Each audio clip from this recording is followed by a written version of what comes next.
हाय नमस्कार, मी मनीषा आपले अगदी मनापासून स्वागत करते एका नवीन व्हिडिओ व्लॉगमध्ये। स्वामींचे नाव घेऊन व्हिडिओला करते आहे सुरुवात। आजचा व्लॉग हा बोरन्हाण या संबंधात आहे।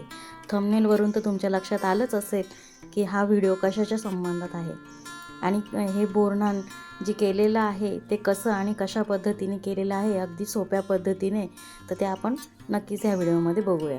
चला तर मग आता जास्त वेळ न वाया घालवता व्हिडिओला करते आहे सुरुवात। तर आज आहे माझ्या मुलीचा म्हणजे शर्वरीचा बोरन्हाण।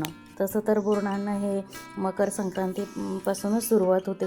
मकर संक्रांत झाली की मग लहान मुलांचं बोरन्हाण हे केलं जातं। मकर संक्रांतीच्या दुसऱ्या दिवशी म्हणजेच करीच्या दिवसापासून हे बोरन्हाण सुरू होतं। तर अगदी काही रथसप्तमीपर्यंत सुद्धा हे बोरन्हाण चालू असतं। वयाच्या अगदी 1 ते 5 वर्षापर्यंत लहान मुलांचे बोरन्हाण हे केले जाते आणि लहान मुलांचं कौतुक सोहळा तर अगदीच भरभरून असतो। त्यांना असे काही कार्यक्रम असले की खूपच उत्साह वाटतो आणि त्या मुलांना जर लहान बोरन्हाणमध्ये बोलवलं तर ते अगदी वेळेमध्ये येत असतात। त्यानंतर लहान मुलांना हलव्याचे दागिने घातले जातात। त्यांना त्या दागिन्यांनी नटवलं जातं, पाटावर बसवलं जातं, औक्षण केलं जातं। बोर, ऊस, हरभरे, मुरमुरे, बत्तासे, हलवा, तिळाच्या रेवड्या, बिस्किट, गोळ्या असे सगळे पदार्थ एकत्र करून बाळाच्या डोक्यावर ते टाकले जातात। त्यांनी त्याची आंघोळ केली जाते।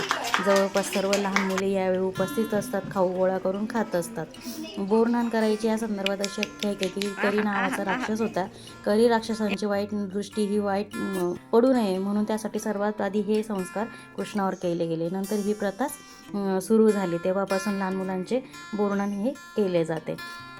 बोरन्हाण शास्त्राप्रमाणे बघितलं तर ह्या कालावधीमध्ये वातावरणात अनेक बदल होत असतात। लहान मुलांना या बदलत्या ऋतूची बाधा होऊ नये म्हणून या काळात मिळणारी फळे मुलांनी नक्कीच खावी।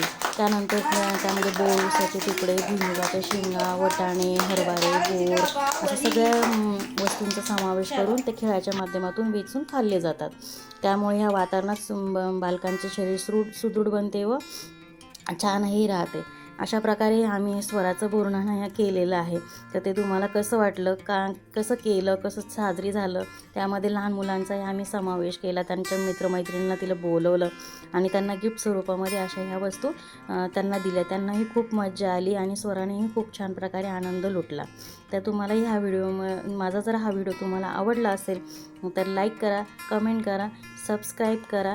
नवीन असाल तर चॅनलला सबस्क्राईब करा। तर आज इथेच थांबते।